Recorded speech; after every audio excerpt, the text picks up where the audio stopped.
तो last class में हम लोगों ने डिस्कस कर लिया था इवन एलिमिनेशन, और इवन एलिमिनेशन में हम लोगों ने डिस्कस कर लिया था अल्कोहल और एल्किल हैलाइड के बारे में, ठीक है। और हमने आपको बताया था किस तरीके से वहां पर एलिमिनेशन होता है। तो इवन में हम लोगों ने क्या क्या चीजें सीख ली थी। हमने कहा था कि वहां पर वीक बेस होता है, वीक बेस की रिक्वायरमेंट होती है, वीक बेस की प्रोसेस में रिएक्शन होती है, किसके लिए? एल्किल हैलाइड के लिए।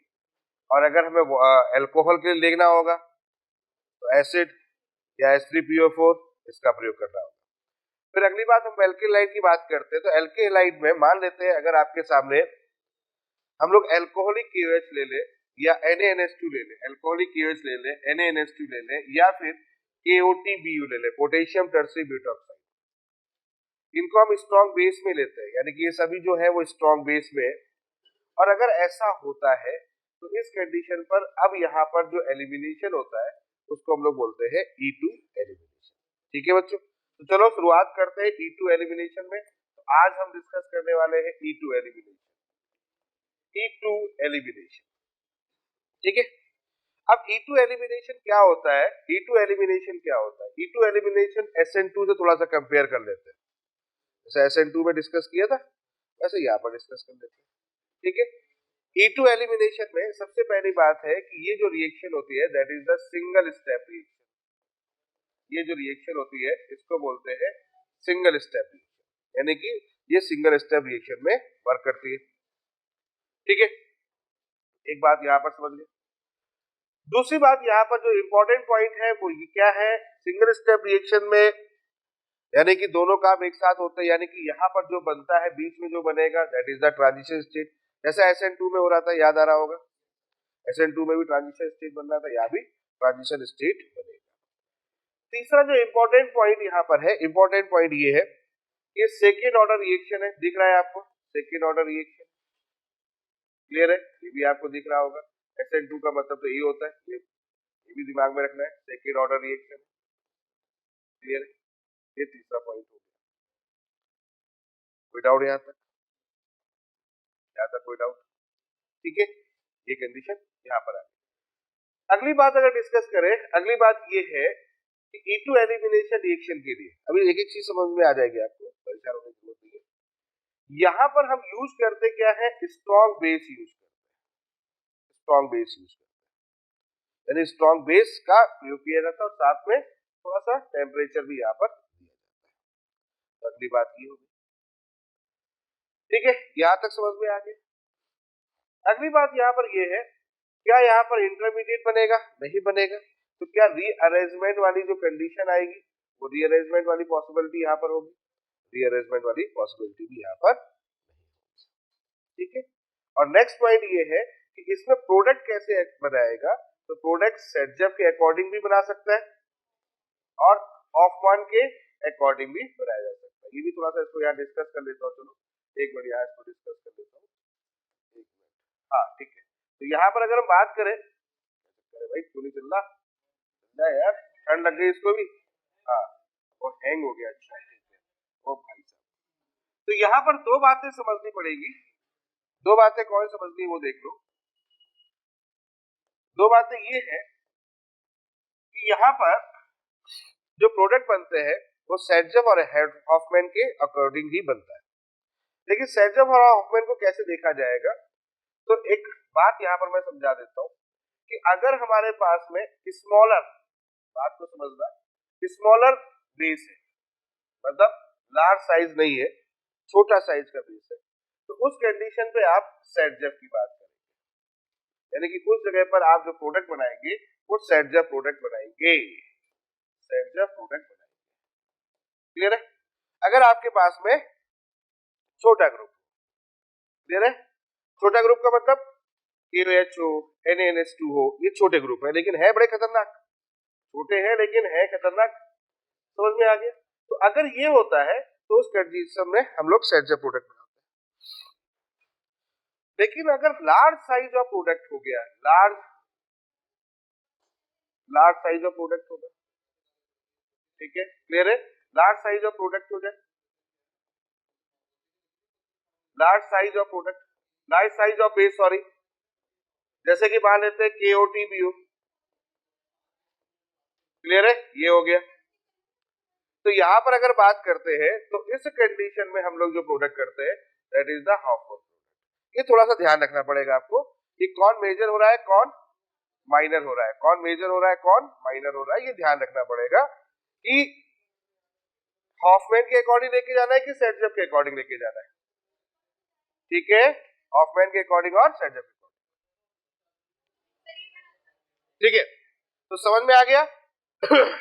स्मॉलर बेस होगा तो सेटजब प्रोडक्ट, और लार्जर बेस होगा जैसे केओटी बी अगर यूज कर दिया जाएगा तो उस कंडीशन में हॉफमैन प्रोडक्ट होगा। ठीक है, तो चलो शुरुआत करते हैं इसके बारे में, एक दो बातें और कर लेते हैं। रिएक्टिविटी की बात कर लेते हैं, रिएक्टिविटी ऑफ आरएक्स की बात करते हैं। तो आरएक्स की रिएक्टिविटी वही है, उसी तरीके से कंडीशन होगी। देखोगा मैंने क्या बताया था, अगर आर आई होगा, आरबीआर, आरसीएल, आरएफ। ठीक है, आरएफ तो बेसिकली नहीं लेते, इसको छुट्टी दो क्योंकि इसकी कहानी थोड़ी सी अलग है। क्लियर? और दूसरी बात यहाँ पर रिएक्टिविटी की बात कर रहे हैं तो टर्सरी हैलाइड हो गया, सेकेंडरी हैलाइड हो गया और प्राइमरी हैलाइड हो गया। मतलब यहाँ पर देखो एक बात समझना, लोग बड़े कंफ्यूज आते हैं, एसएन और एसएन2 में बड़ा कंफ्यूज आते हैं और E1 E2 में कंफ्यूज आते हैं। देखो टर्सरी सेकेंडरी प्राइमरी यहीं पे बता देता हूं मैं, इस बात को समझो। Tertiary secondary primary SN1, E1, E2 इन तीनों के लिए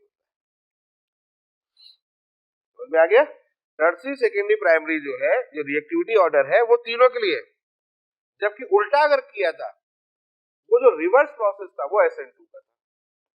अब समझ में आ गया। SN2 में होता है primary secondary tertiary, primary secondary tertiary SN2 में होता है। क्लियर? स्टेरिक इंटरेस्ट फैक्टर आया था, लेकिन टर्सरी सेकेंडरी प्राइमरी तीनों में होता है। तो E1 E2 में कोई बड़ा डिफरेंस नहीं है। E1 E2 में रिएक्टिविटी का ऑर्डर टर्सरी सेकेंडरी प्राइमरी, इस बात को ध्यान रखना। क्लियर हो गया बच्चों? समझ में आ रहा है? तो ये बात ध्यान रखी जाएगी। तो चलो शुरुआत करते हैं प्रोडक्ट बनाने के लिए। तो एक पहला एग्जांपल लेते हैं, उसको देख लेते हैं। जैसे यहाँ CH3 है या CH है या X है या CH3। आपने एल्कोहलिक KOH ले लिया, एल्कोहलिक KOH ले लिया एल्कोहलिक KOH। अब एल्कोहलिक KOH में क्या कंडीशन आ जाएगी? नेचुरल सी बात है, एलिमिनेशन होगा, HX रिमूव करेंगे तो क्या होगा, X यहां से रिमूव कर देंगे और H पड़ोस से रिमूव कर देंगे। बेस कैसा है? छोटा बेस है, तो आप दोनों तरफ बराबर है तो कहीं से भी रिमूव कर लो आप। क्या बन जाएगा? CH3 CS double bond. चलो प्रैक्टिस करो हमारे साथ, बन जाएगा। क्लियर हो गया? यहाँ तक कोई डाउट नहीं। अब दूसरा एग्जांपल ले रहा हूं, चलो मैं यहाँ पर एक एग्जांपल ले रहा हूँ। CH3 ले लिया, यहाँ CHX ले लिया, यहाँ CH2 ले लिया, यहाँ CH3 ले लिया, यहाँ पर एल्कोहलिक KOH ले लिया। ठीक है, अब X निकला, H कहां से निकालना है? छोटा बेस है, छोटा बेस है तो मैंने क्या कहां से निकालना है? सेटजेफ के अकॉर्डिंग, मतलब इधर से जहां से ग्रेटर स्टेबिलिटी बन जाएगी, यही तो मतलब हुआ, ग्रेटर स्टेबल प्रोडक्ट बन जाएगा। CH3 double bond CH। Clear हो गया? ये मेजर होगा, ये हमारा मेजर होगा।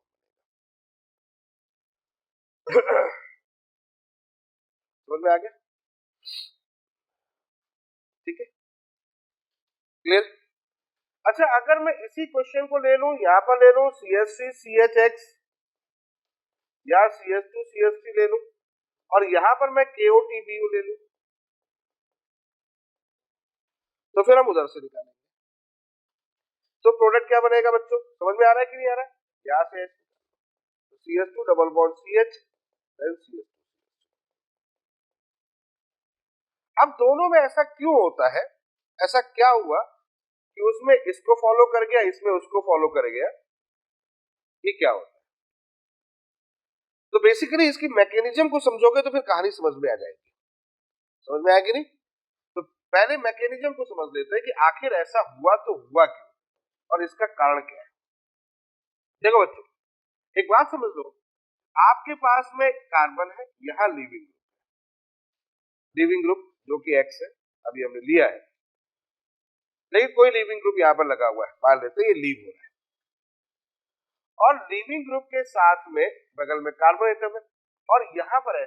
पहली चीज ये ध्यान रखना है, पहली चीज ये ध्यान रखना है कि यहाँ का H और यहाँ का L ये दोनों एक दूसरे के अपोजिट है, इस तरीके से, एक ऊपर की तरफ एक एंटी पैरेलल, विपरीत समानांतर, विपरीत है और समानांतर, एंटी पैरेलल। क्या बोला मैंने? Anti parallel. फिर से बोलो, क्या बोला? पहली कंडीशन ये होता है, यानी कि इसका मतलब ये हुआ कि यहाँ पर एंटी पैरेलल है। समझ में आ रहा है बात? H और L ये दोनों एक दूसरे के एंटी पैरेलल। अरे भाई यूज करते रहते। क्लियर हो गया? समझ में आ रही बात? यानी कि इसका मतलब ये है कि H और L जो यहाँ से निकल रहे हैं वो एक दूसरे के एंटी पैरेलल है। H और L एक दूसरे के अपोजिट होने चाहिए। अब क्या होता है, यहाँ पर इस कंडीशन पर जो बेस होता है वो इसको अटैक करता है। समझ में आ गया? बेस क्या करता है? अटैक करता है। अब जब बेस अटैक करेगा तो अब सिचुएशन कैसी आ जाएगी? गौर से देखो, अब सिचुएशन आ जाएगी H, ये अटैकिंग चल रही है यहाँ पर इसकी, OH जो भी बेस होगा, OH बेस या कोई भी बेस ले लो, चलो मान लेता हूँ, ठीक है। फिर यहाँ पर C हो गया, फिर यहाँ पर L हो गया, यानी कि इसका मतलब ये होगा यहाँ से H निकलेगा और यहाँ से L निकलेगा। ये तो मतलब हुआ भाई, ये OH क्या करेगा? इस H को निकालेगा, H को निकालेगा तो H कैसे निकलेगा? यहाँ से HL से बात है पॉजिटिव, तो ये कैसा हो जाएगा बच्चों?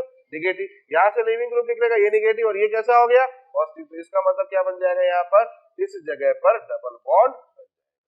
बोलो आ गया समझ में? क्लियर है? कोई डाउट नहीं यहाँ तक? ठीक है, इस बात को जाने, ये बात समझ में आ रही? यस। यानी कि इसका अगर ट्रांजिशन स्टेट की बात करें तो ट्रांजिशन स्टेट अगर कहे, बीच में जो कहानी जो बन रही है, जो H और इसके बीच की जो कहानी बन रही है वो कुछ इस टाइप की। कैसी बन रही ट्रांजिशन स्टेट? कुछ समझ में आ जाएगा आपको। ये ट्रांजिशन स्टेट ऐसे समझ में आया कि नहीं है? क्लियर हुआ कि नहीं हुआ? इस टाइप की ट्रांजिशन स्टेट होती है। यहां से H निकल रहा है और वहां से,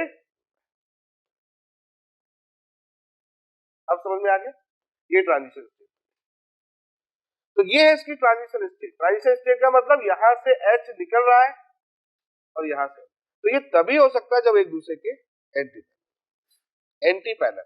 अगर ये दोनों समान स्थिति में होंगे, समान दिशा में होंगे, तो फिर ये काम नहीं होगा। पहली बात समझ में आ गई है? क्लियर हो गया? यहां तक कोई डाउट नहीं? अब अगली कहानी। अच्छा, ये सेकेंड ऑर्डर है ना, तो सेकेंड ऑर्डर है तो नेचुरल सी बात है, समझ में आ गया। और रेट किस पर डिपेंड करेगा? इस पर डिपेंड करेगा, और जो अटैक कर रहा है उस पर डिपेंड करेगा। ठीक है, आगे बात करते हैं। दूसरी बात जो आप समझाने वाला हूं वो समझ लो। दूसरी बात क्या है कि अब अगर छोटा बेस हो, जैसे मान लेते हैं यहाँ पर आपके पास में, आगे चलते हैं, जैसे मान लेते हैं ये आपके पास में यहाँ पर H है। अब लीविंग ग्रुप तो निकल ही रहा है, जो भी लीविंग ग्रुप है वो निकल ही रहा है, और यहाँ पर आपके पास में एक ग्रुप रखा हुआ है, मान लेता हूं, और थोड़ा सा इसको एलोब्रेट कर देता हूं, यहाँ पर ऐसे कर देता हूं, ठीक है। एक ही कंडीशन ले लो, इधर C लगा हुआ है, इधर H लगा हुआ है, क्लियर है। और मान लेता हूं यहाँ पर ये इस टाइप से, ये साइज है, इस टाइप से लगा हुआ। यहाँ छोटा साइज है, यहाँ छोटा साइज का एटम है, यहाँ पर बड़े साइज का एटम है। अब एक हमारे पास में छोटा भी है, एक हमारे पास में बड़ा। समझ में आ गया? ये लार्ज साइज का बेस हो गया, ये स्मॉल साइज का बेस हो गया। अब ना सोच के देखो, सोच के देखो कौन सा भी कहां अटैक करेगा। सोच के देखो, देखो छोटा वाला जो है स्टेरिक हिंड्रेंस, यहां पर ज्यादा फर्क नहीं पड़ेगा। या ऐसे समझ लो, बड़े वाले को अगर इधर लेके जाऊंगा, यहां से H को निकालना चाहूंगा, तो क्या ये H को निकाल पाएगा? नहीं।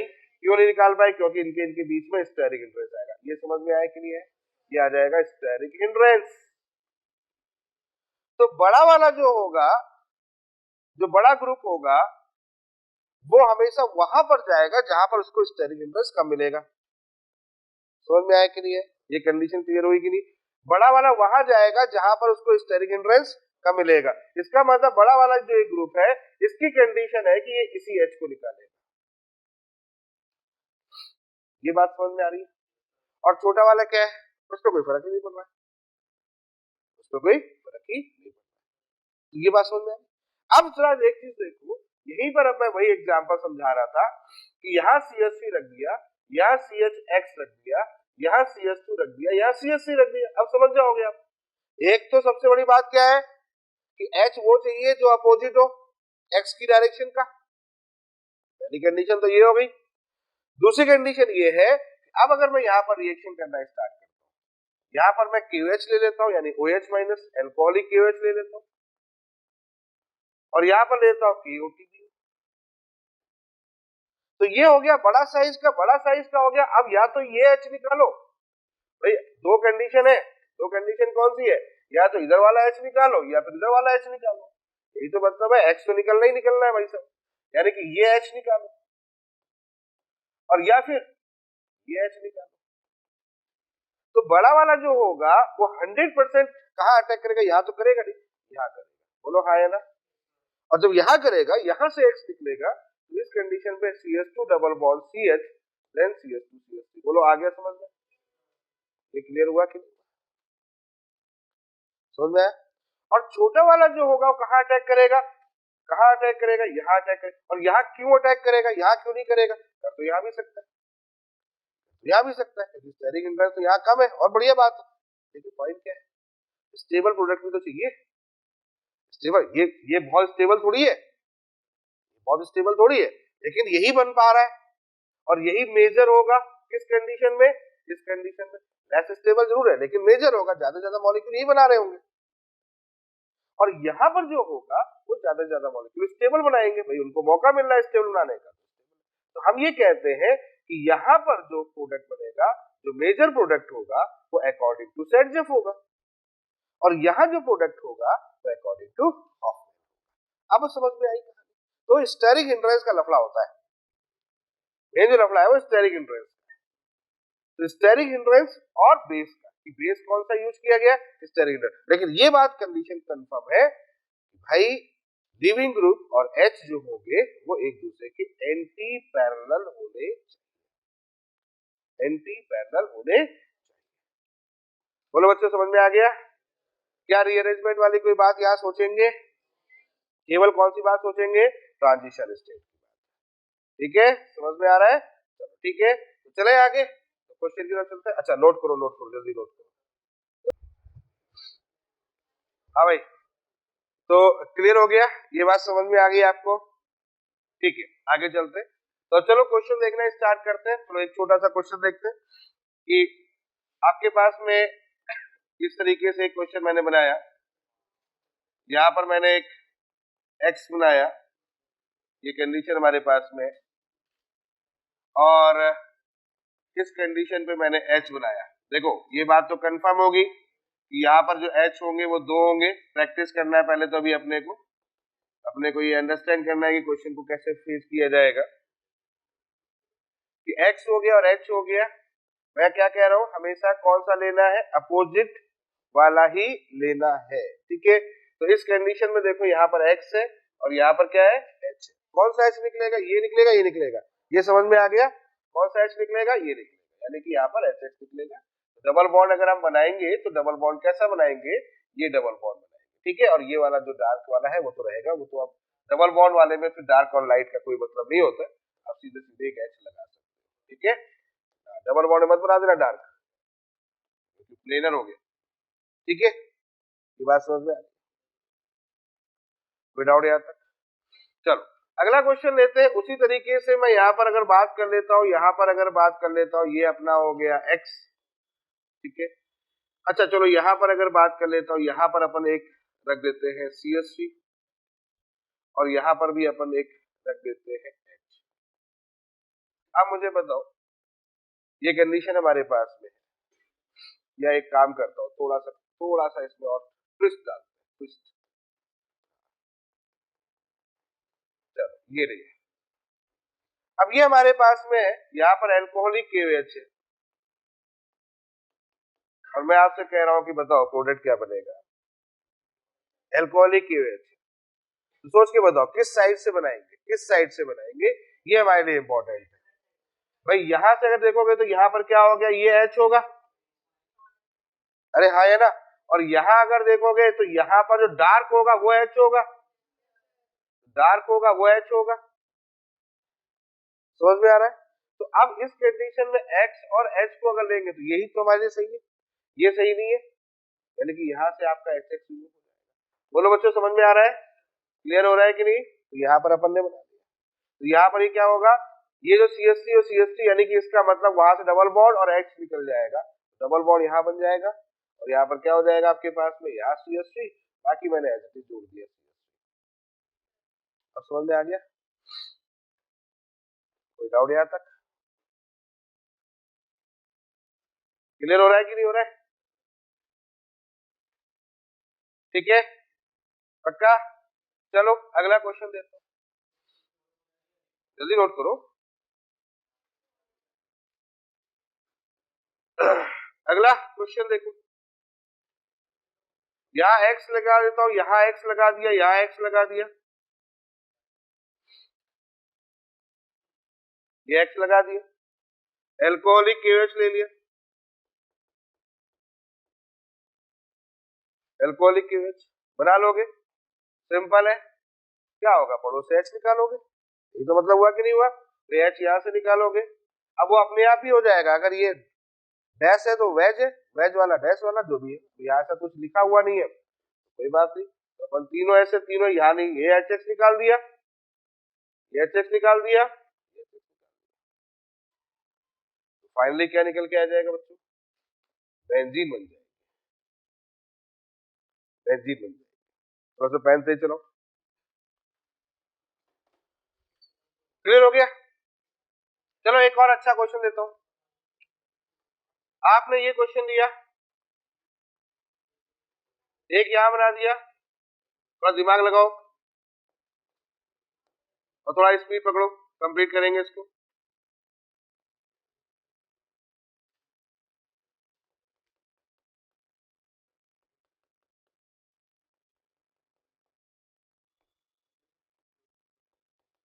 ये एल्कोहलिक KOH है, बनाओ बनाओ, बात नहीं।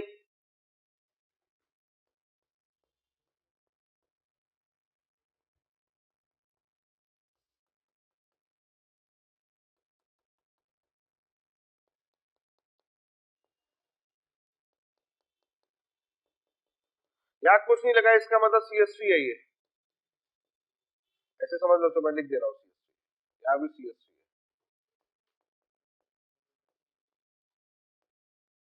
और यहाँ भी CH3। चलो ये दो क्वेश्चन दिए, तो मैंने आपसे पूछा कि बताओ इसका प्रोडक्ट क्या होगा,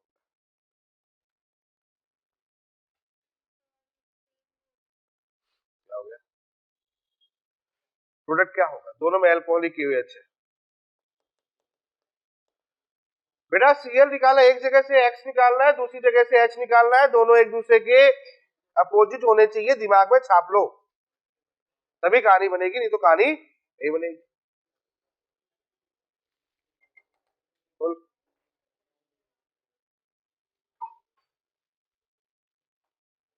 समझ में आ रहा है कि नहीं आ रहा है, कि दोनों एक दूसरे के जब तक अपोजिट नहीं होंगे तब तक बात नहीं बनेगी। अब देखो इस क्वेश्चन को अगर थोड़ा सा दिमाग से लगाओ, Cl Cl Cl हो गया, यहाँ CH3 CH3 CH3 हो गया, तो आप इस Cl को निकालोगे तो इस CH3 देखो कैसा है, ये डार्क में है कि नहीं है, वेज में, तो इसका मतलब जो H होगा वो कहाँ होगा, यहाँ पर जो H होगा वो कहाँ होगा, डैश में, यहाँ जो होगा H होगा कहाँ होगा, डैश में। तो ClH डैश हो ही नहीं सकता, इधर ClH डैश हो नहीं सकता, इधर CHL डैश हो नहीं सकता, इसका मतलब ये रिएक्शन नहीं। अच्छा CH3Cl निकाल लोगे एल्कोहलिक KOH में, है ना? दोनों H और Cl दोनों सेम है, मैंने कहा एंटी पैरेलल चाहिए, एक वैज एक डैश। जब यहां पर आप Cl लेने जा रहे हो तो बगल से H चाहिए, तो H जब ये हमारा वैज में हो गया तो अगला वाला जो H होगा वो डैश में होगा, तो ये दोनों डैश हो गए ना, तो पॉसिबल ही नहीं है। अब नीचे वाले क्वेश्चन की तरफ चलो, यहाँ Cl डैश में है तो इसका मतलब जो H होगा वो कैसा होगा, अब समझ में, यहाँ पर कैसा होगा, अरे बात समझ में, यहाँ कैसा होगा, अब ये हो जाएगी नहीं हो जाएगी, ये HCl नहीं चल जाएगा, समझ गए ना, ये HCl। तो यहाँ पर आपके पास में प्रोडक्ट बनेगा double bond double bond double bond CH3 CH3 mesitylene, mesitylene नाम जरूर लिख लेना, मेसिटिलीन का फॉर्मेशन। आगे बात समझ में तो ये चीज ध्यान रखना, क्लियर हो गया। तो कहां प्रोडक्ट बनेगा कहां नहीं बनेगा, फोकस जरूर करिएगा, जल्दी नोट करें फिर आगे की बता। अब देखो एक काम करते हैं, सुनिएगा मेरी बात को, अब मैं इस एग्जांपल में आ रहा हूं, या X हो गया या H हो गया, क्या कह रहा है,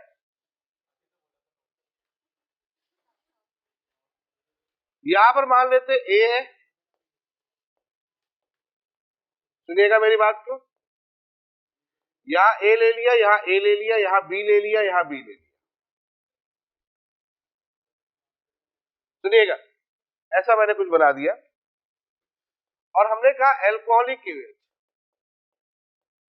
और इसी तरह का एक और क्वेश्चन भी बना देता हूं साथ में, तो डिफरेंस भी समझ में आ जाएगा। यहाँ X ले लिया, यहाँ H ले लिया, यहां पर A ले लिया, यहाँ A ले लिया, यहाँ B ले लिया, यहाँ B, और ये एल्कोहलिक केवेज, ये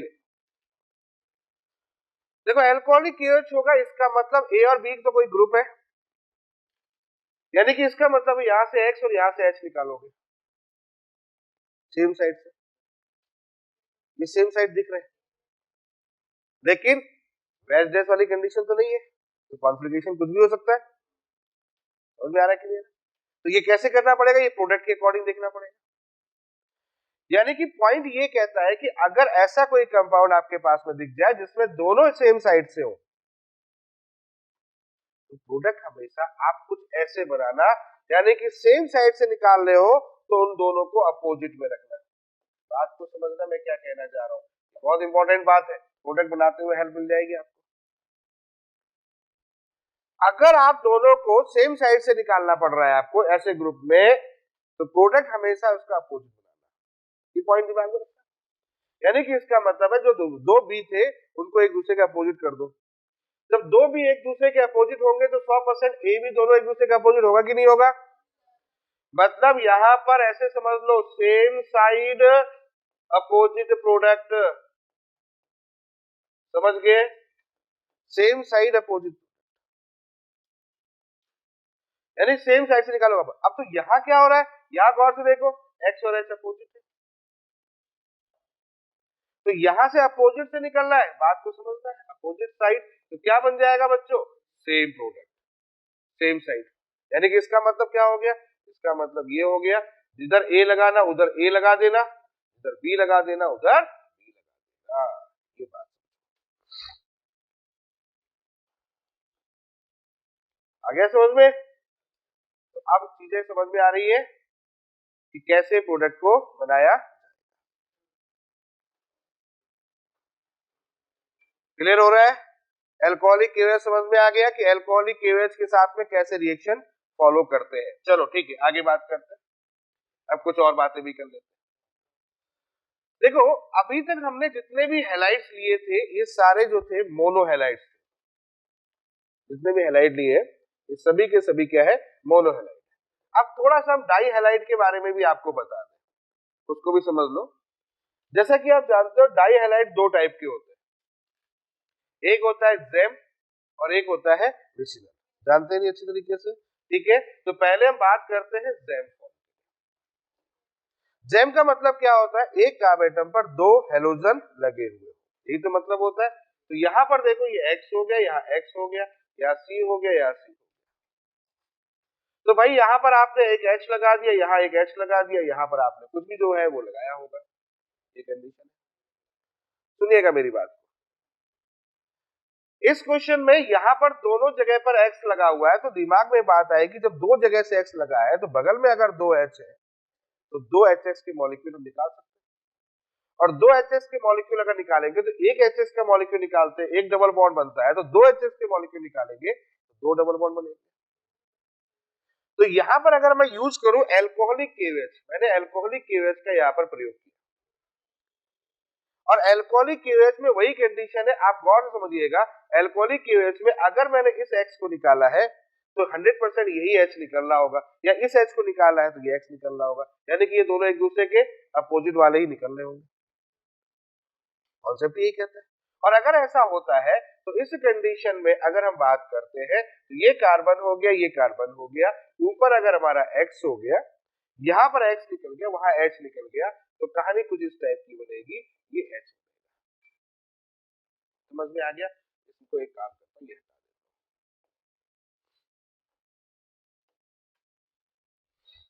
ठीक है, क्लियर हुआ? समझ में आ रहा? ये बात समझ में आ गई?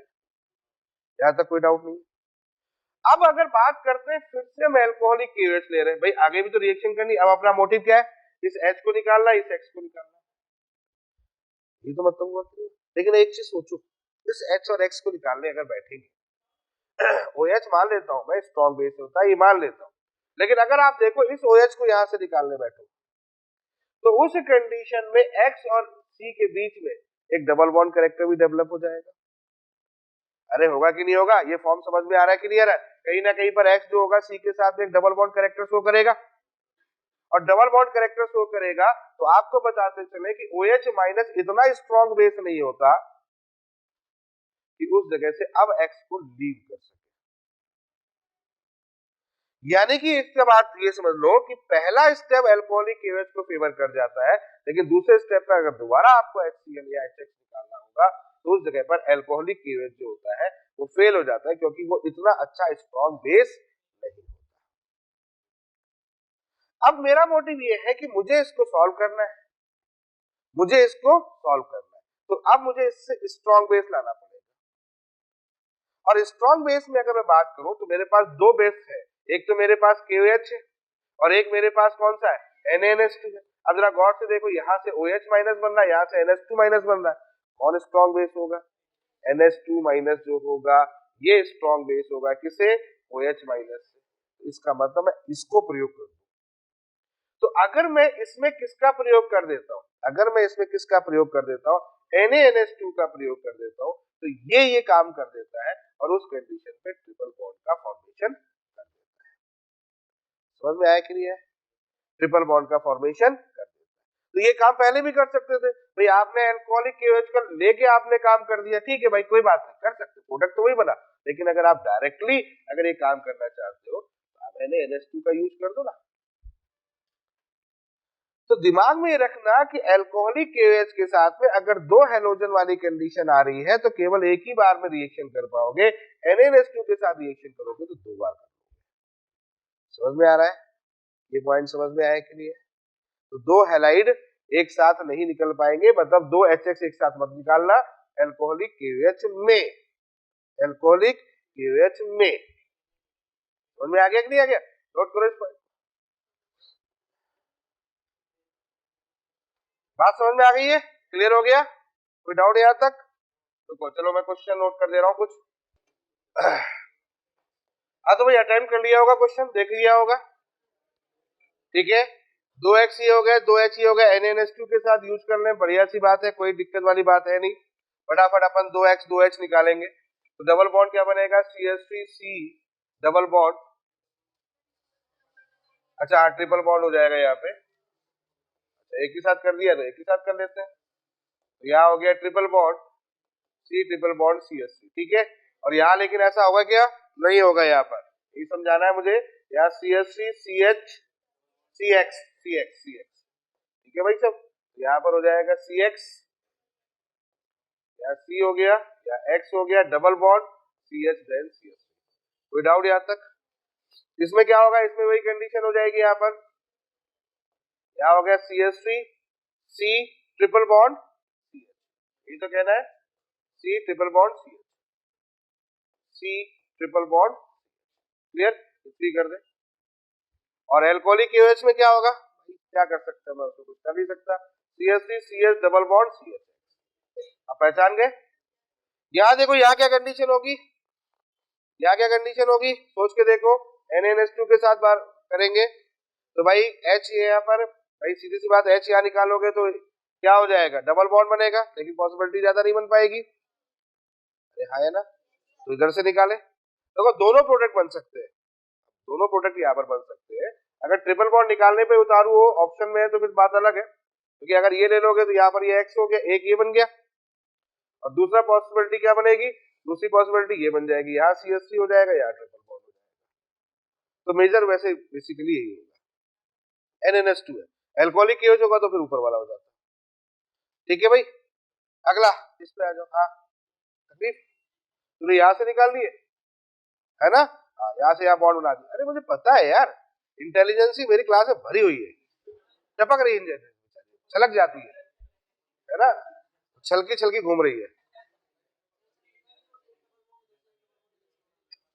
ये कंडीशन नहीं होती है, ये ध्यान रखना, ये वाली कंडीशन मत बना देना, ये सबसे लेस स्टेबल होता है, समझ में आया? ये नहीं होगा। अब ये तो ClH Cl दिमाग लगाओ थोड़ा सा, सोचो, इस Cl से ये H निकाल लो, निकल गया? है नहीं, बहुत बढ़िया, ये तो है। अब तो यहां निकलेगा, तो कहां से निकलेगा, आप समझ में आया? ये वाला, क्लियर है? ये वाली कंडीशन समझ में आ गया, ये कंडीशन बनेगी। अब घबराओगे तो नहीं, क्लियर हो गया कॉन्सेप्ट, क्लियर, चीजें फिक्स। क्वेश्चन कैसे सॉल्व होंगे,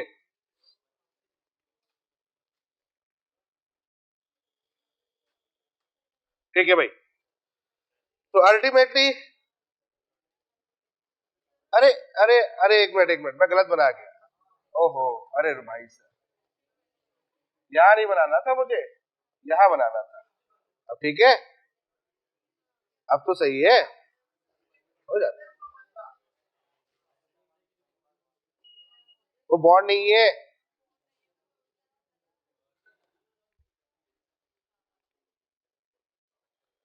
ठीक है भाई, क्लियर हो गया।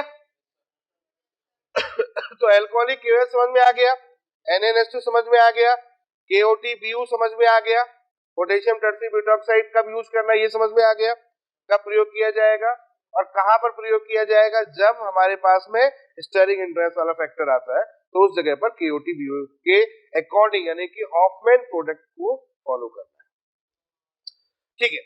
चलो, इसमें हमने डाई हैलाइड की बात बता दी है। अब एक छोटी सी बात और समझ लो, एक छोटी सी बात और समझ लो कि अगर मान लेते हैं आपके पास में कहीं पर ये कंडीशन आ जाए, जैसे कि यहाँ पर अपन ने बना लिया CH2 और देन यहाँ पर बना लिया आपने CH2X, ठीक है, तो सोडियम मेटल का यूज कर दिया आपने, सोडियम का, तो जाना पहचाना है ये,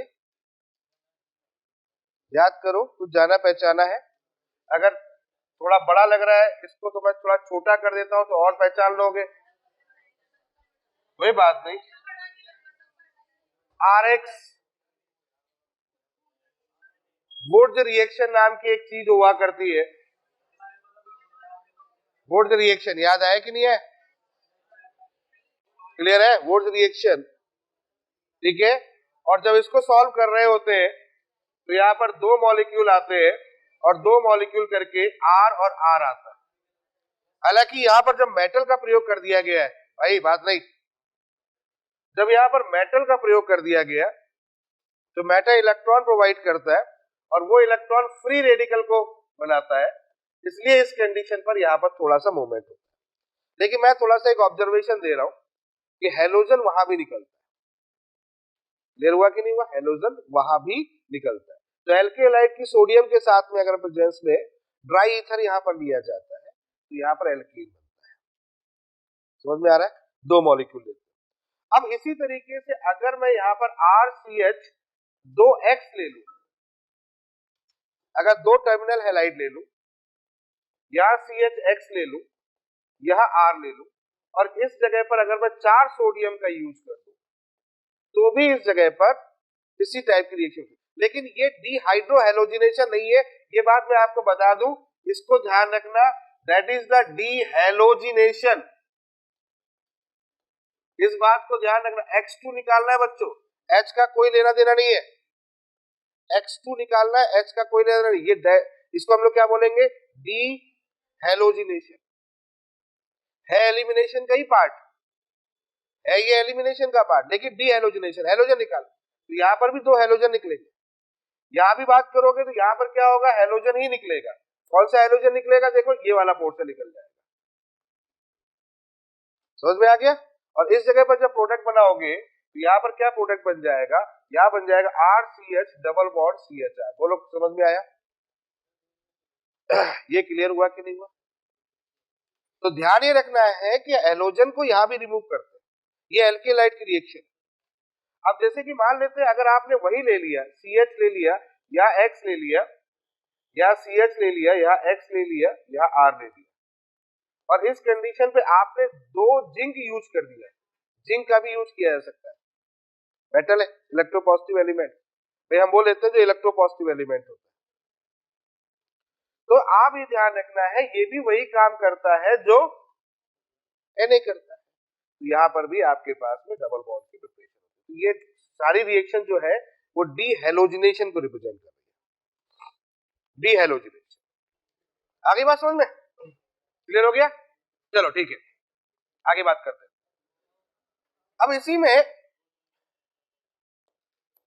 तो यहां तक आपको बता दिया, ये कंडीशन बता दी कि ये डीहेलोजिनेशन प्रोसेस जो होता है इसके बारे में समझ गए। आगे बात करते हैं।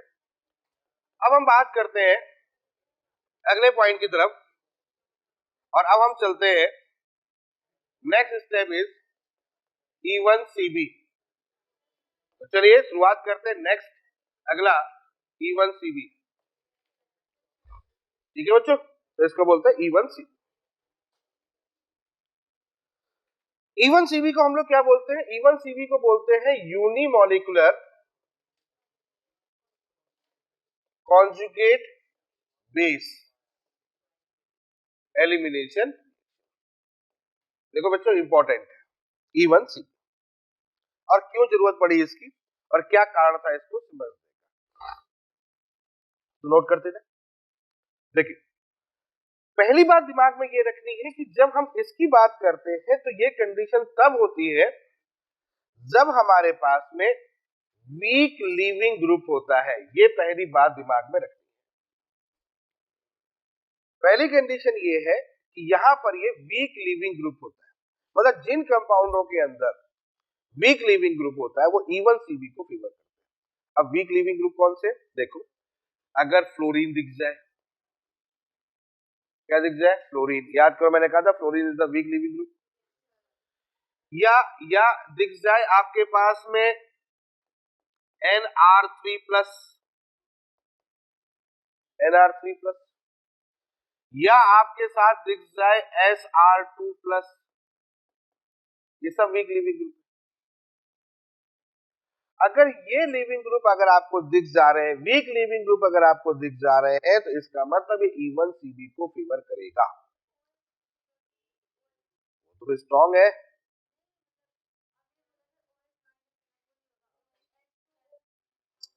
तो H लगाते हैं ना, एसिडिक होता है ना, एसिडिक होता है वो तो एसिडिक।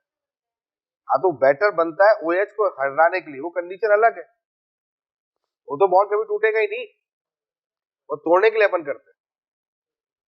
हाँ भाई ठीक है, क्लियर हो गया। तो यहां पर हो गया आपके पास में, अगर ये ग्रुप कहीं दिख जाते NR3+ या SR2+ दिख जाते तो ये E1CB को फेवर करता है, पहले दिमाग में ये छाप लो, पहली बात हो गई।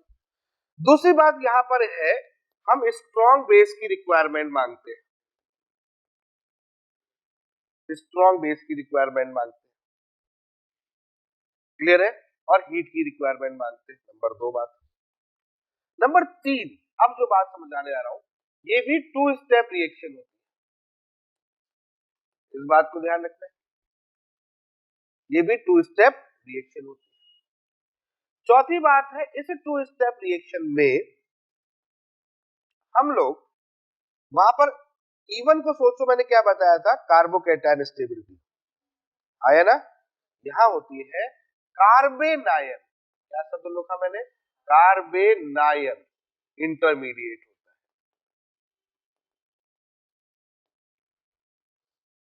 समझ में आ गया, कार्बेनायन इंटरमीडिएट होता है। लेकिन कार्बेनायन इंटरमीडिएट होने के बाद रीअरेंजमेंट मत कर देना, रीअरेंजमेंट कार्बोकैटायन में होता है भाई साहब।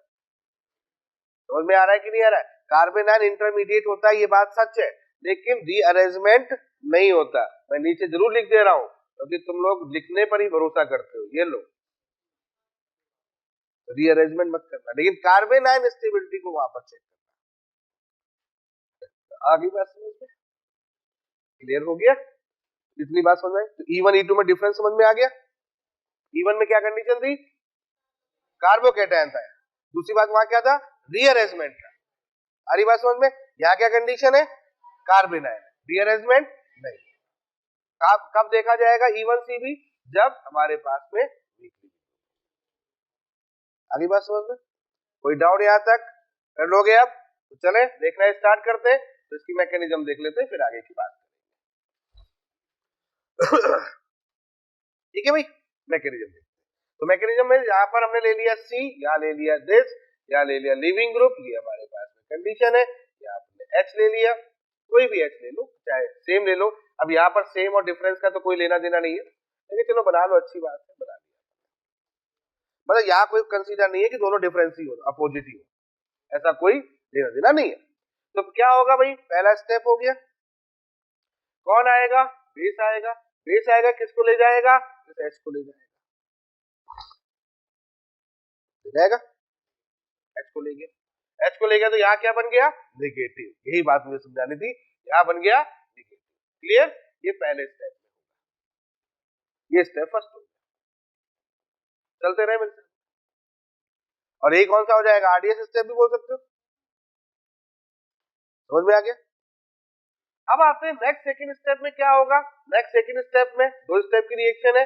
अब यहां से आपका लिविंग ग्रुप निकल जाएगा, ये कौन सा हो जाएगा, स्टेप सेकंड, तो यहां से ये निकल जाएगा। क्लियर है, और यहां पर ये डबल बॉन्ड का फॉर्मेशन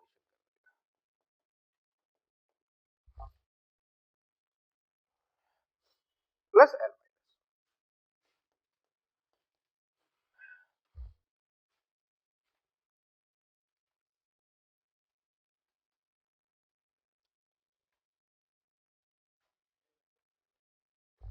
ठीक है, अच्छा पॉइंट कुछ ना, एक और थोड़ा सा लॉजिकल समझते हैं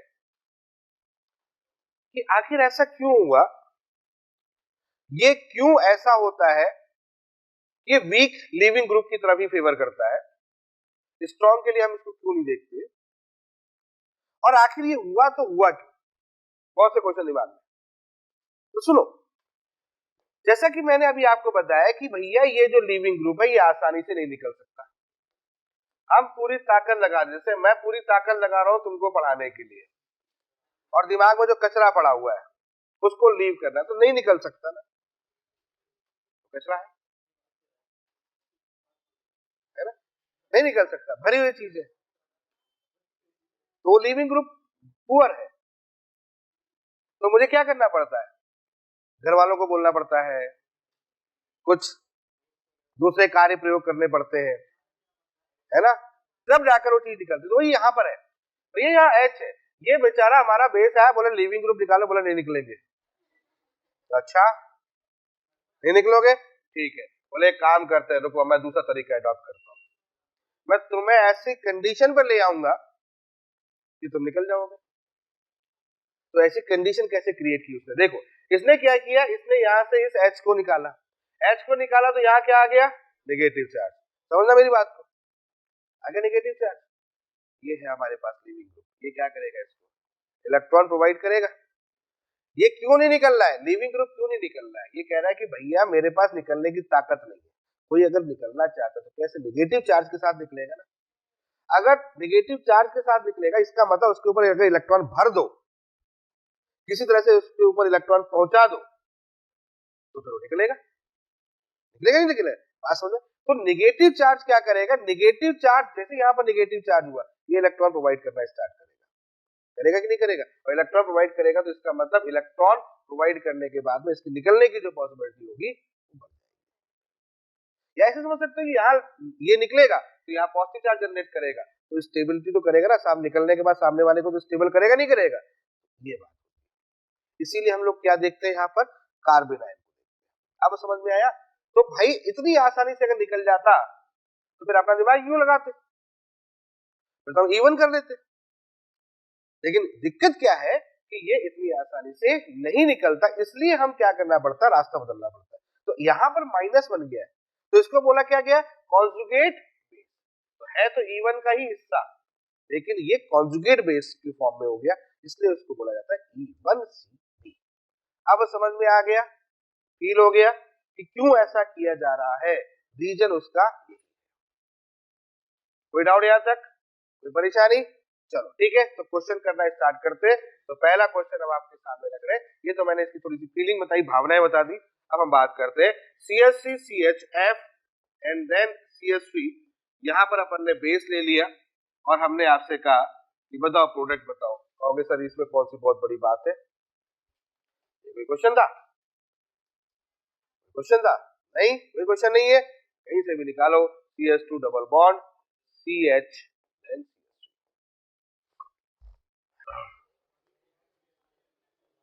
अगला क्वेश्चन है CH3 CH2 then CH F then CH3। बात नहीं, यहां पर आपके पास में बेस ले लिया,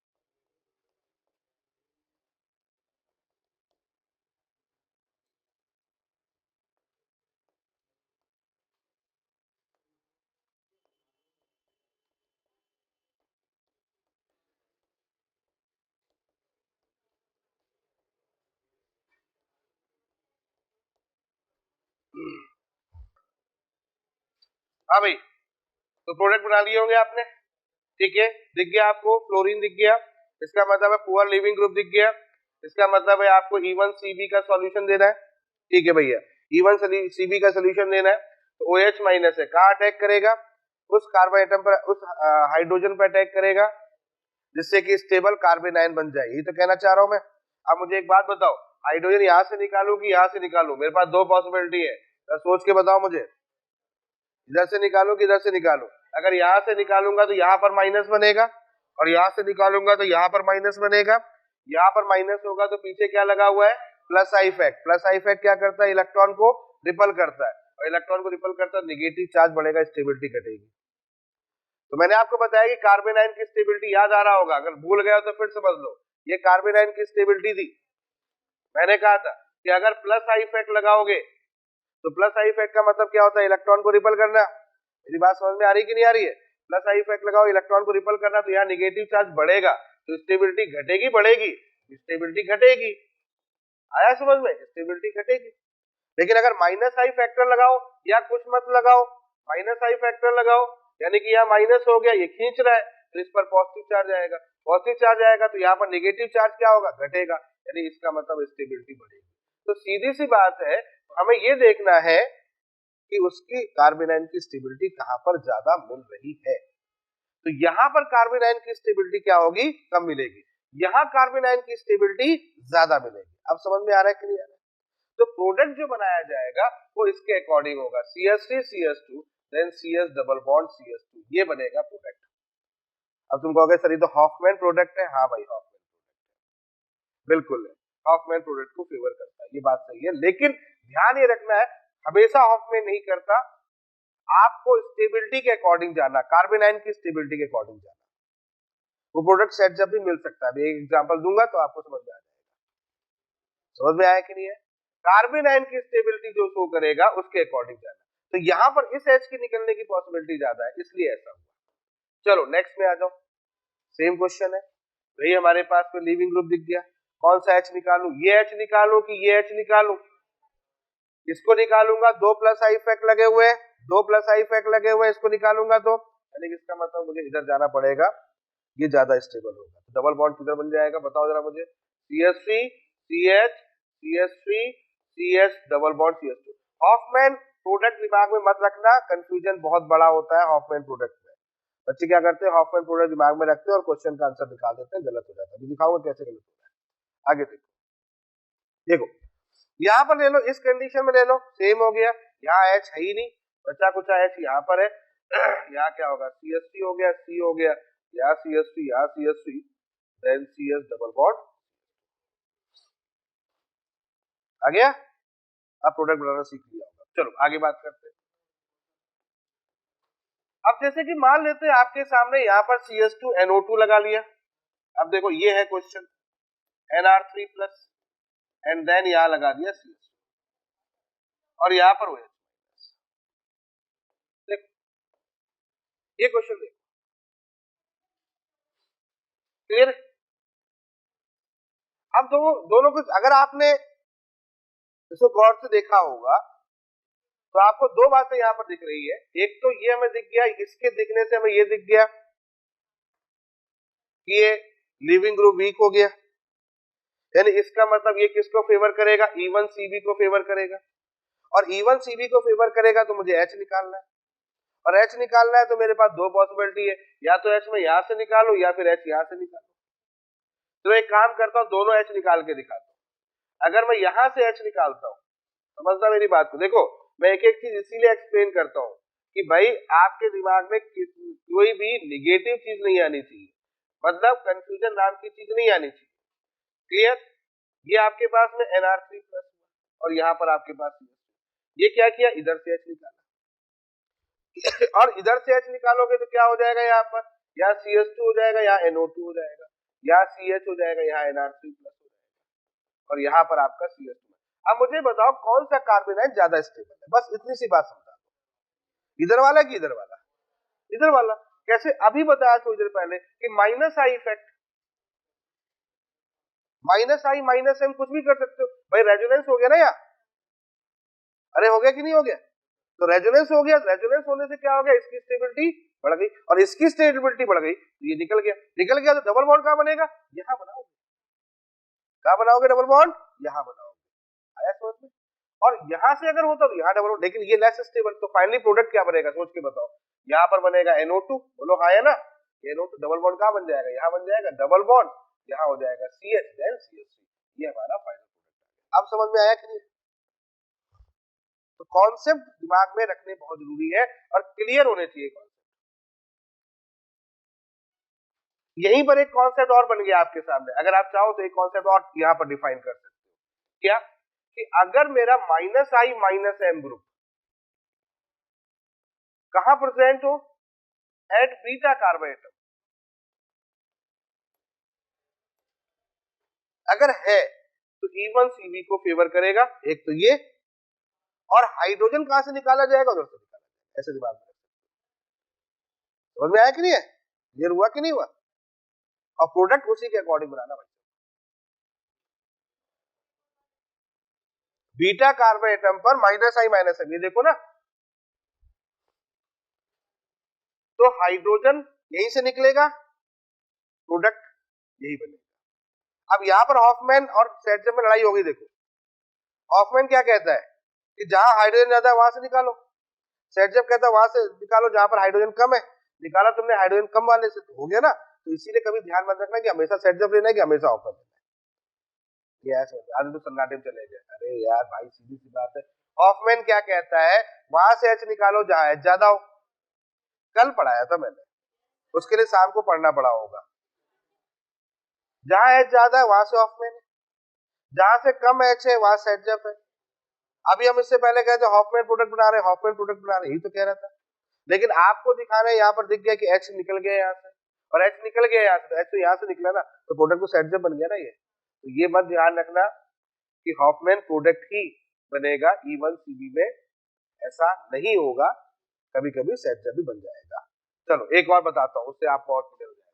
एक बात मुझे बताओ, यहाँ पर मैंने बनाया बेंजीन, यहाँ बनाया CS2, यहाँ बनाया CHNR3+, और यहाँ बना दिया CS3। अब जरा सोच के देखो, चलो देखो, सोच के देखो, बताओ प्रोडक्ट क्या बनेगा, बताओ कहां से निकाले H? बेटा H वहां ढूंढो, उस H को ढूंढो जो मेन, जिसके निकालने से कार्बन आयन स्टेबल हो जाए, यही तो मतलब हुआ। तो यहां से H निकालोगे, अगर यहां से H निकालोगे तो यहाँ माइनस आएगा, और यहां से H निकालोगे तो यहाँ माइनस आएगा। बेटा यहाँ माइनस आएगा तो रेजोनेंस आ गया कि नहीं आ गया, आया कि नहीं आया? तो इसका मतलब है ये कार्बन आयन जो है ये कैसा हो गया, मोर स्टेबल हो गया। यही तो चीजें देखनी थी, सिंपल सी बात। तो ये कार्बन आयन हो गया मोर स्टेबल, तो मोर स्टेबल हो गया तो इसका मतलब डबल बॉन्ड की जो बनने की पॉसिबिलिटी होगी इधर से होगी, डबल बॉन्ड हो गया, then CH, double bond CH। अब फिर वही बात है, हॉफमैन सेट जब लड़ाई मत करना,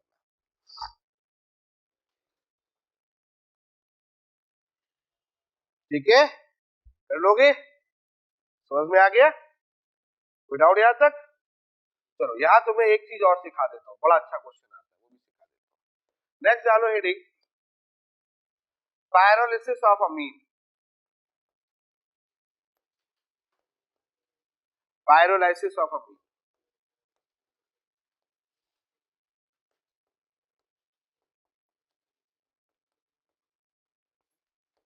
अमीन का विखंडन, ऐसे मान के चलो, पायरोलिसिस का मतलब होता है विखंडन, विघटित, पायरोलिसिस ऑफ अमीन। देखो इसको मैं क्यों समझा रहा हूं, क्योंकि इसमें से क्वेश्चन बन जाता है, उसको देख लो। देखो आपके पास में है NR3+, गौर से देखना, एक R एक N, इसी की बात कर रहा हूं, एक R एक R, एक बॉन्ड होगा एक प्लस होगा, बोलो हाँ या ना, यही तो होगा। NR3+ का मतलब यही तो है। NR3+ बना कैसे बता सकते हो? अरे यार सिंपल है, NR3+ बना कैसे, सोच के बताओ, क्या होगा, RNH2 होगा, क्या क्या बताना पड़ेगा मुझे, RNH2 होगा, RNH2 में किसकी रिएक्शन होगी, RX की, याद आया, याद आया, या अमोनिया के साथ रिएक्शन कर लो, अमोनिया के साथ कर लो भाई साहब, ऐसा कुछ थोड़ी है, लो अमोनिया के साथ कर लेते, क्लियर है, अमोनिया के साथ कर लेते। तो यहाँ पर अमोनिया की रिएक्शन RX के साथ कर दो, क्या बनेगा, RNH2, RNH2 की रिएक्शन फिर RX के साथ कर दो, क्या बनेगा, R2NH, फिर से रिएक्शन कर दो किसकी, RX की, तो क्या बन जाएगा, R3NH, R3N, ठीक है, अरे भाई R3N और X माइनस, याद आया कि नहीं है, वही तो है R3N X माइनस, क्लियर हो, टर्सरी, और देन आगे R4N plus X minus, R3N हो गया, उसके बाद और आगे ले जाओ, वही तो, लो चलो चलो चलो और देख लो, और देख लो, और देख लो, ये R3N आ गया यहाँ पर, और अगर आगे इसको लेके जाओगे बॉन्ड बनाएगा तो क्या बनाएगा यहाँ पर, तो क्या बनाएगा, R4N प्लस, समझ में आएगा। तो क्वार्टरनरी अमीन लिया है मैंने यहाँ पर, तो यहाँ लेके यहाँ प्लस ले लिया, तो एक साथ में क्या होगा इसके, माइनस होगा, समझ में आ गया। तो माइनस जो होता है बेसिकली अपन OH माइनस या हैलाइड या सिल्वर के साथ कुछ ऐसा होता है, तो आगे सिखाएंगे। अब तुम ये समझो ये प्लस माइनस कुछ है, और यहाँ पर भी R लगा हुआ है, इसको ब्रेक कर दे, हीट कर दे, हीट करने पर यहाँ पर एल्कीन का फॉर्मेशन होता है, और साथ में यहाँ पर आपका R3N बनता है, इसको बोलते हैं पायरोलिसिस। अब आया समझ में, पायरोलिसिस का मतलब क्या होता है, पायरोलिसिस का मतलब होता है कि जो अमीन्स है, क्वार्टरनरी अमीन्स है, वो टूटता है और टूट के एल्कीन बना देता है, एल्कीन बनाता है, इसको बोलते हैं पायरोलिसिस। अब पॉइंट यहाँ पर ये उठता है, क्यों टूटेगा, कैसे टूटेगा और क्या प्रोडक्ट बनाएगा। तो बेसिकली ये जो कहानी होती है वो E1CB की ही होती है। एक चीज मुझे सिखा, E1CB3 समझ में आया? तो CH3 N CH3 CH3 यहां ले लिया मैंने CH2CH3 यहां प्लस यहां माइनस। मैंने आपसे कहा प्रोडक्ट बनाओ, तो ये तो बहुत सिंपल सी बात बता दी सर, इसमें क्या है? तो यहां पर जैसे कि आपके सामने ये एग्जांपल है, अब देखो यहां पर एग्जांपल में एल्कीन बनाना है, तो एल्कीन बनाना है तो अब आपके समझ में आ गया होगा, ये बॉन्ड यहां ब्रेक कर दो और यहां से एक H निकाल दो, और तो कोई पॉसिबिलिटी है नहीं, बस फटाफट बना लो आप CH2 डबल बॉन्ड CH2 ये बन गया, और बाकी रिमेनिंग पोर्शन क्या बना वो समझ में आ गया होगा वो क्या बन जाएगा CH3 का होल 3 N, और क्या बना होगा या OH माइनस है, H यही तो ले गया बेस, तो इसका मतलब यहां पर बन गया H। अब समझ में आ गया, तो इसको बोलते हैं पाइलेसिस। चलो अब मैंने extra example CH3 CH2N CH3 CH2 CH2 CH3 then CH3 यहां प्लस है यहां OH माइनस है, और यहां पर हम पायरोलिसिस की बात कर रहे हैं, हीट की बात कर रहे हैं, प्रोडक्ट पूछ रहे हैं। करो ट्राई,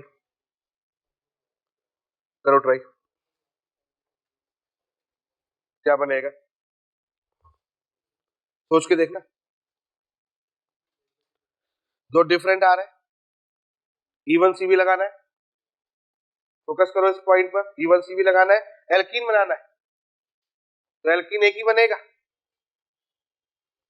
वही मेजर होगा, मेजर प्रोडक्ट बनाना है, पॉसिबिलिटी तो एक से ज्यादा हो सकती है लेकिन मुझे मेजर बनाना है, कौन सा मेजर बनाएंगे सोच के देखो, यहां से H निकालू कि यहां से H निकालू, क्योंकि ये तो बॉन्ड यहां टूटेगा, अगर इसके लिए होगा तो ये बॉन्ड टूटेगा, और यहां होगा तो इसके लिए बॉन्ड टूटेगा,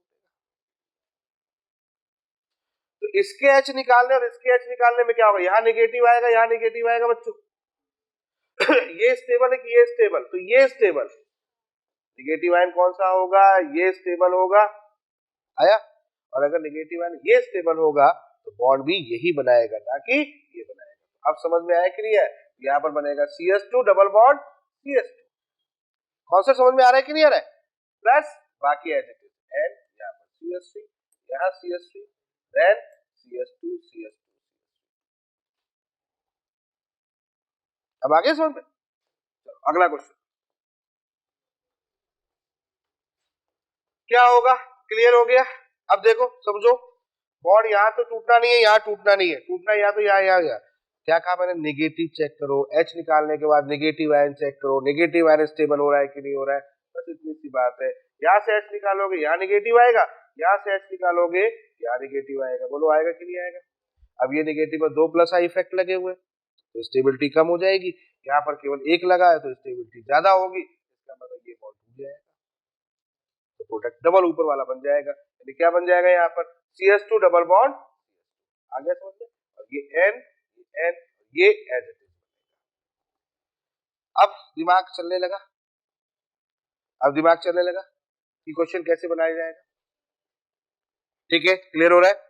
चलो और देखते हैं, बन जाएगा क्वेश्चन, जल्दी ट्राई करो, बॉन्ड को कैसे तोड़ेंगे समझ में आ रहा है, ट्राई करो, ये कंडीशन है। अब यहां तो दो टूट नहीं सकते, यानी कि टूटना होगा या तो यहां टूटना होगा या तो यहां टूटना होगा, और अगर यहां टूटना है तो निगेटिव कहां से निकलेगा, नेगेटिव कहां से निकलेगा, यही तो बात सिखा रहा हूं मैं, नेगेटिव कहां से निकलेगा, किस काम एटम से नेगेटिव चार्ज निकलेगा, किस काम एटम से नेगेटिव चार्ज निकलेगा। अच्छा एक मिनट, यहां पर मैंने कुछ गड़बड़ी कर दी है, एक मिनट रुकना, ये थोड़ा सा इसको यहां करना था मुझे, मैं यहां लिख दिया, रुकना रुकना रुकना, इसको करेक्ट कर लेते हैं, वहां तो पॉजिटिव यहां नेगेटिव बनेगा ना, अरे ये बॉन्ड टूटा ना, ये बगल वाला काम एटम नेगेटिव बनेगा ना, ये बगल वाला काम एटम, अब समझ में आया? यहाँ थोड़ा सा लेकिन बात तो वही है, बात वही, नेगेटिव आयन एनायन नहीं बनेगा, वो गलत लिख दिया, ठीक है, हाँ यहाँ पर पहुंच गए। अब निगेटिव एनायन कौन सा बनेगा, ये बॉन्ड टूटेगा तो निगेटिव एनायन कौन सा बनेगा, ये बनेगा, यही तो बनेगा, और ये बनेगा, यहाँ कुछ बनेगा नहीं, तो दोनों सेम है, दोनों सेम है, तो किसी एक को तोड़ दो, एक को तोड़ के करेगी क्या, ओपन हो जाएगी रिंग, अरे बोलो रिंग ओपन हो जाएगी, और रिंग ओपन हो जाएगी तो ये डबल बॉन्ड बन जाएगा, अगर मैं इसको तोड़ूंगा तो ये डबल बॉन्ड बन जाएगा, या एन हो गया, ये हो गया, ये बात समझ में आई कि नहीं आई, ये बनेगा प्रोडक्ट, नहीं आया, अरे नहीं आया, अरे ये बॉन्ड टूटा, ये डबल बॉन्ड बन जाएगा, ये बॉन्ड टूटा, ये डबल बॉन्ड बन जाएगा, बस दोनों तरफ है, कहीं भी लगा लो, यही तो बात है। चलो नेक्स्ट क्वेश्चन, सोचो जरा इस पर,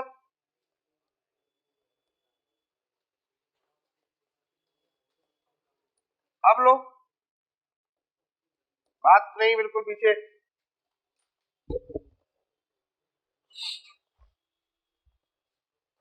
अब लो, अरे भिजवा दिया,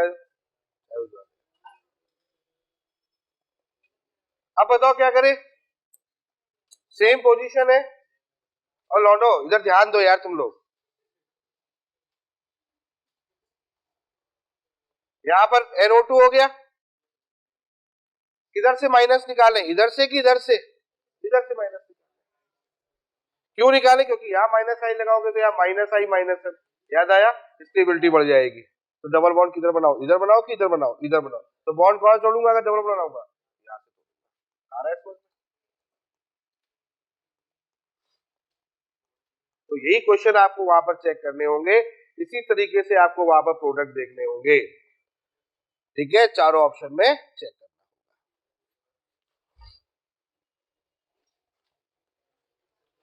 हाँ क्या होगा बताओ, मुझे बताओ जल्दी से बताओ, कौन सा बॉन्ड तोड़ू मैं, कौन सी पॉसिबिलिटी, एक पॉसिबिलिटी, दो पॉसिबिलिटी, तीन पॉसिबिलिटी, ये तीन पॉसिबिलिटी है मेरे पास, कौन सा डबल बॉन्ड बना दूं मैं, बताओ एल्कीन कौन सा बनेगा, वो जिसका निगेटिव आयन ज्यादा स्टेबल होगा, जो कार्बन आयन ज्यादा स्टेबल होगा, यही तो मतलब हुआ कि नहीं हुआ, तो कौन सा कार्बन आयन स्टेबल ज्यादा होगा, ये निगेटिव आयन यहाँ बनेगा, निगेटिव आयन यहाँ बनेगा, निगेटिव आयन यहाँ बनेगा, तो निगेटिव आयन सबसे स्टेबल कौन सा होगा, ये, तो इसका मतलब ये बॉन्ड तोड़ो, ये बनेगा CH2, अरे आया समझ में, अरे आ रहा है कि नहीं, यहाँ पर डबल बॉन्ड समझ में आ रहा है कि नहीं, ये double bond negative ion stable होगा, तो ये वाला मुझसे ऊपर निकाल दो, ये अलग हो जाएगा, चार ऑप्शन में केवल हमें यही चेक करना है कि उस जगह पर प्रोडक्ट कौन सा बनेगा, एक क्वेश्चन चला जाएगा नहीं तो बेफालतू में, ये ध्यान रखना, ये दो क्लियर हो गया, तो ये हमने आपको बता दिया पायरोलिसिस, तो अब मैंने आपको सारी चीजें बता दी है, पहले एक बार फिर से रिपीट कर दे रहा हूँ,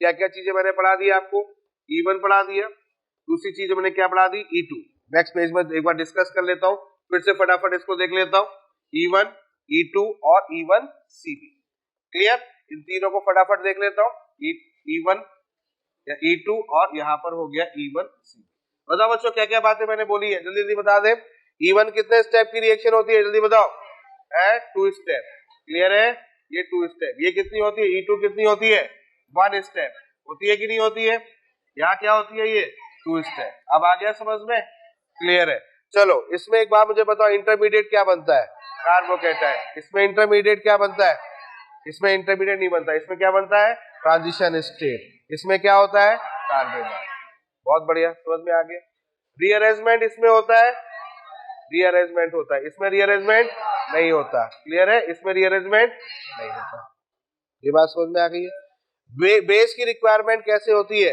यहाँ पर कैसी रिक्वायरमेंट है, वीक बेस, अरे हाँ है ना, यहाँ पे रिक्वायरमेंट कैसी है, वीक बेस, यहाँ रिक्वायरमेंट कैसी है, स्ट्रॉन्ग बेस, समझ में आ रहा है कि नहीं आ रहा है, यहाँ स्ट्रॉन्ग बेस, और यहाँ पर रिक्वायरमेंट कैसी है, स्ट्रॉन्ग बेस, अरे यही तो बताया मैंने, स्ट्रॉन्ग बेस, समझ में आ रहा है कि नहीं, कोई डाउट यहाँ तक, कोई परेशानी यहाँ तक, क्लियर हो रहा है कि नहीं हो रहा है, कौन सी कंडीशन हम फेवर कर रहे हैं, ये चीज समझ में आ रही है, चलो एक बात मुझे बताओ, यहाँ पर लिविंग ग्रुप कैसा होता है, इन दोनों में लिविंग ग्रुप, ठीक है, स्ट्रॉन्ग लिविंग ग्रुप होते हैं, यानी यहाँ भी लिविंग ग्रुप कौन सा होता है, अच्छा लिविंग ग्रुप, यहाँ भी कौन सा होता है, स्ट्रॉन्ग लिविंग ग्रुप, यहाँ कौन सा होता है, वीक लिविंग ग्रुप, अच्छा अब मुझे एक बात बताओ, हैलाइड की बात करते हैं, रिएक्टिविटी की बात करते हैं, क्या होता है यहाँ पर, क्या होता है, टर्सरी, सेकेंडरी, प्राइमरी, यही तो होता है ना बच्चों, टर्सरी होता है, यहाँ पर क्या होता है, सेकेंडरी होता है, यहाँ क्या होता है, प्राइमरी। इसके लिए क्या होता है, इसके लिए भी क्या होता है, टर्सरी होता है, सेकेंडरी होता है और प्राइमरी। और इसके लिए क्या होगा, कार्बेनाइन की स्टेबिलिटी की बात चल रही है। कौन सी बात चल रही है, कार्बेनाइन। अरे हाँ है ना, हाँ, तो यहाँ क्या होगा, प्राइमरी, सेकेंडरी और। अब समझ में आ रहा है पॉइंट, क्लियर हो रहा है कि नहीं हो रहा है? तो इतनी बातें सीख गए आप लोग, कोई डाउट यहाँ तक? सेटजेफ हॉफमैन समझ में आ गया। सेटजेफ के लिए कौन सा प्रयोग करते हैं, सेटजेफ में देखना पड़ेगा और हॉफमैन भी हमें देखना पड़ेगा। ये कोई यूनिफॉर्म कंडीशन नहीं है कि नहीं इसके लिए सेटजेफ ही होगा, इसके लिए हॉफमैन ही होगा। समझ में आ गया? वो डिपेंड करेगा बेस कौन सा, डिपेंड करेगा स्टेरिक हिंड्रेंस कौन सा, डिपेंड करेगा क्या यूज किया गया है। ठीक है, क्लियर हो गया? कोई डाउट यहाँ तक? चलो ठीक है, अब मैं थोड़ा सा कंपेयर बता देता हूं। देखो इस चीज को समझो, ये क्या मैंने समझाया एक्चुअली में क्या है, सब्स्टिट्यूशन और एलिमिनेशन में क्या डिफरेंस है ये तो मैंने पहले ही बता दिया आपको। लेकिन प्रोडक्ट बनाते समय हम सब्स्टिट्यूशन करेंगे कि एलिमिनेशन करेंगे, मेजर कौन करेंगे, इन सारी चीजों को भी हमें समझना पड़ेगा। जैसे कि मैंने बताया कि SN1 रिएक्शन की जब बात कर रहे थे तो मैंने कहा था अगर SN1 रिएक्शन पॉसिबल हो रहा है तो हम लोग किसकी बात करते हैं, सब्स्टिट्यूशन की बात करते हैं। पहले ही बता चुका, सब्स्टिट्यूशन पहले लेते हैं और एलिमिनेशन बाद में लेते हैं। बात समझ में आ गई? देखो देखो सबसे पहले आप हैलाइड की बात, हैलाइड भी देखना पड़ेगा कौन सा हैलाइड हमारे पास। तो पॉइंट ये है कि अगर आपके पास प्राइमरी हैलाइड है तो याद करो प्राइमरी हैलाइड में SN1 रिएक्शन पॉसिबल होती है कि नहीं होती है? नहीं होती है। SN2 होती है कि नहीं होती? समझ में आ रहा है? और अगर E1 का ऑर्डर देखा जाए तो E1 का ऑर्डर भी क्या है, टर्सरी, सेकेंडरी, प्राइमरी, तो इसमें भी पॉसिबल नहीं। समझ में आ गया? यानी कि इसका मतलब है कि प्राइमरी हैलाइड में कौन सा फेवर करता है, SN2 और E2। अब कब SN2 होगा और कब E2 होगा ये हमें चेक करना पड़ेगा। देखो SN2 प्रोडक्ट मेनली बनता है, ये मैंने बात बताई है आपको, बोला है नहीं बोला है? सब्स्टिट्यूशन रिएक्शन करते हैं तो SN2 जो प्रोडक्ट होता है वो मेनली बनता है। SN2 मेनली प्रोडक्ट है, मेनली प्रोडक्ट है। लेकिन अगर बेस लार्ज हो जाए और हाई टेम्परेचर लिख दिया जाए, जैसे वहां पर लिख दिया जाए CH3OH, CH3OH, तो आपको क्या करना है, सब्स्टिट्यूशन करना है। एक क्वेश्चन कराया था मैंने, याद आ रहा है। लेकिन अगर CH3OH in the presence of heat हो जाए तो फिर E2 कराया ना क्वेश्चन एक, या तो मुझे याद आ रहा है कि मैं वहां पर एक क्वेश्चन करा रहा था। अरे आया समझ में कि नहीं आया? समझ में बात बैठ रही है कि नहीं बैठ रही है?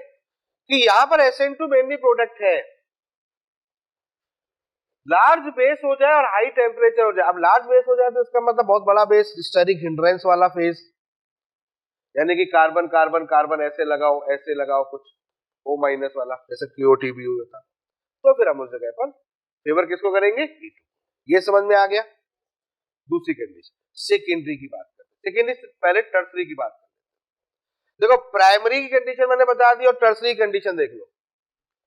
टर्सरी वाली कंडीशन में दोनों रिएक्शन होंगी E1 में, मतलब टर्सरी में SN1 भी होगा और E1 भी होगा। बिल्कुल होगा भैया, क्योंकि रिएक्टिविटी ऑर्डर है 3 to 1 दोनों के लिए, तो टर्सरी में दोनों होगा। लेकिन यहां पर ध्यान रखना है कि एलिमिनेशन जो होता है वो ज्यादा होता है सब्स्टिट्यूशन से, और इसको पहचानने का तरीका क्या है, हाई टेम्परेचर। क्या पहचानने का तरीका है, हाई टेम्परेचर। समझ गए बात को? तो वो नीचे अगर हीट का निशान लगा हो ना, समझ जाना कि क्या करना है। समझ में आ रहा है? इधर वाला क्या है, इधर सब्स्टिट्यूशन होता ही नहीं। अरे भाई SN2 में प्राइमरी में कहा SN2 है तो SN2 टर्सरी में कहा होता है, प्राइमरी में होता है, तो यहाँ तो SN2 बनना ही नहीं। तो यहाँ तो सीधे सीधे आपको क्या करना है, टर्सरी दिख जाए तो सीधे सीधे E2। और 99% आप केस देखना कि आपको जो भाई टर्सरी हैलाइड होगा तो 99% केस ऐसा होगा कि आपको वहां पर एलिमिनेशन करना पड़ेगा। मतलब टर्सरी हैलाइड देखो तो एलिमिनेशन पर फोकस कर लेना, इस बात में। समझ में आ गया कि नहीं आ गया? टेम्परेचर अगर दिया हो तो, अगर टेम्परेचर नहीं दिया हो तो टर्सरी में याद को मैंने सिखाया हुआ है, कौन सा, SN1। याद आ रहा है कि नहीं आ रहा है? तो पहचान लोगे, Cl को हटा रहे थे और वहां वो लगा रहे थे, समझ जाओगे ना, दो प्रोडक्ट बना रहे थे। क्लियर। अब आते हैं सेकेंडरी। भाई सब दोनों तरीके के चलता है, यानी कि इसमें भी वही कंडीशन है, दोनों हो सकते हैं। हाई टेम्परेचर अगर हो तो एलिमिनेशन कर देना, हाई टेम्परेचर ना हो तो सब्स्टिट्यूशन कर देना। जो यहां करना वो यहां करना। यहां एडवांटेज क्या मिलेगा, अगर लार्ज बेस मिल जाए, क्योंकि E2 वाली कंडीशन के लिए अपन किसको फेवर करते हैं, लार्ज बेस। E2 मतलब एलिमिनेशन करना है। तो ये समझ में आया, कुछ क्लियर हुआ कि नहीं? कुछ क्वेश्चन करा दे, चलो नोट करो, कुछ क्वेश्चन देता हूं। हाँ भाई शुरुआत करें। तो हमने सारी चीजों को आपके सामने रख दिया, सारी पॉसिबिलिटी को रख दिया, और क्वेश्चन पूछा गया है कि बताओ कौन सा प्रोडक्ट यहाँ पर पॉसिबल होगा।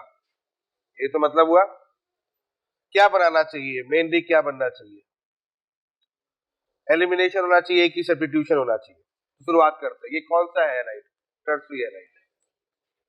टर्शियरी हैलाइड कहां पर होता है भाई, टर्शियरी हैलाइड SN1 में होता है SN2 में नहीं होता।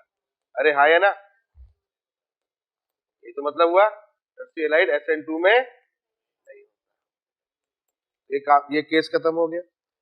E1 होता है, E2 होता है, ये तो सिखाया, देखो ना वहां पे एक टेबल बनी है, वहां से देखो समझ में आ गया, ज्यादा चीजें क्लियर हो गई। अब पॉइंट ये उठता है कि SN1 E1 E2 एलिमिनेशन तब होता है भाई, E1 में क्या करते हैं, वीक बेस, E2 में क्या करते हैं, स्ट्रॉन्ग बेस।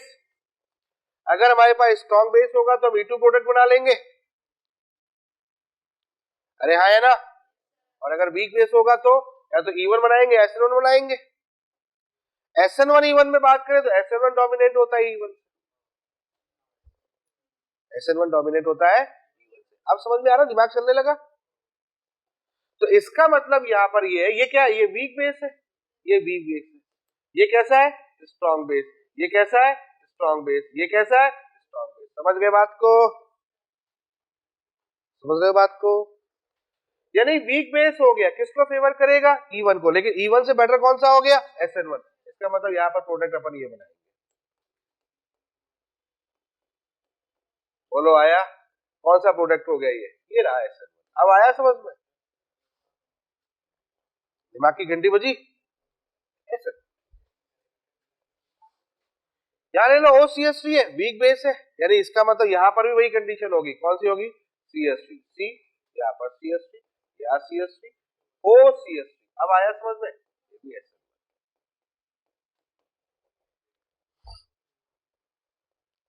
क्लियर हो गया, बात समझ में आ गई है?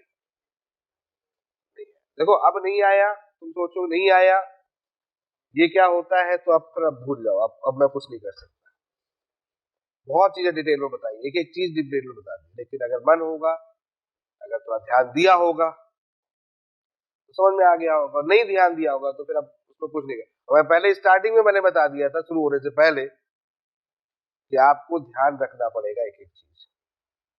बहुत सिंपल है ये,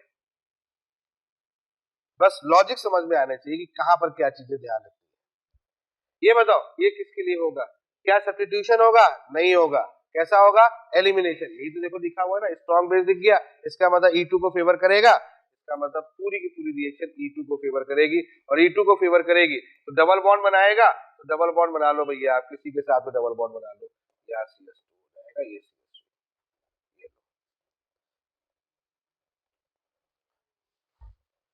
weak tertiary weak base SN1, tertiary strong base या हीट। अगर यहां पर मैं हीट लगा देता तो मामला बदल जाता, समझ में आ गया, हीट लगा देता तो मामला बदल जाता।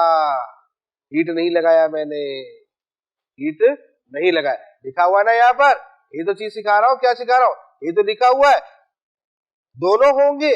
अगर हाई टेम्परेचर हो गया तो फिर एलिमिनेशन है ना, समझ में आ गया नहीं, तो फिर एलिमिनेशन की तरफ जाएंगे, या फिर अगर हमारा स्ट्रॉन्ग बेस लगा होगा तो भी हम उधर ही जाएंगे। तो सिचुएशन समझ में आ गई है।